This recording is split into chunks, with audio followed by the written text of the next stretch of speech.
तो बड़ी खबर से शुरुआत करते हैं। कांग्रेस के सत्याग्रह को पुलिस की इजाजत नहीं मिली है। यहां दिल्ली में राजघाट पर दफा 144 नाफिज की गई है, जो सुबह 9 बजे से 3 बजे तक 5 लोगों को एक साथ रहने को यहां इजाजत नहीं गई है, रोक दिया गया है दिल्ली पुलिस की तरफ से। तो दिल्ली राजघाट पर दफा 144 नाफिज की।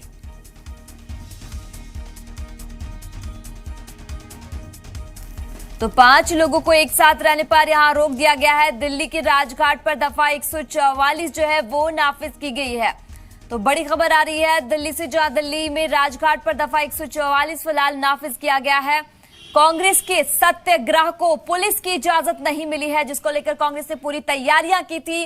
कल राहुल गांधी ने प्रेस कॉन्फ्रेंस किया था, उसके बाद से आज यहां पर एक तरह से आंदोलन होने वाला था। तमाम तरह के बड़े लीडरान इसमें शामिल होने वाले थे, लेकिन यहां पर दिल्ली पुलिस ने धारा 144 यहां पर नाफिज कर दिया है और फिलहाल यहां पर रोक दिया गया है। तो दिल्ली से ये बड़ी खबर आ रही है, कांग्रेस के सत्याग्रह को पुलिस की इजाजत नहीं मिली है।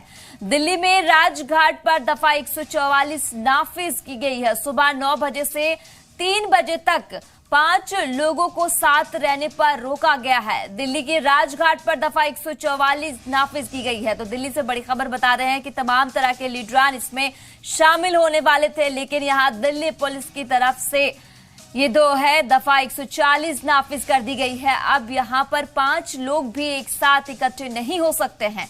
तो कांग्रेस के सत्याग्रह को ये पुलिस की इजाजत नहीं मिली है। दिल्ली में राजघाट पर दफा 144 नाफिज हुआ है। सुबह 9 बजे से 3 बजे तक जो है ये नाफिज किया गया है। 5 लोगों को साथ रहने पर रोक लगा है। तो दिल्ली के राजघाट पर दफा 144 नाफिज की गई है। दिल्ली से बड़ी खबर आपको बता रही हूं।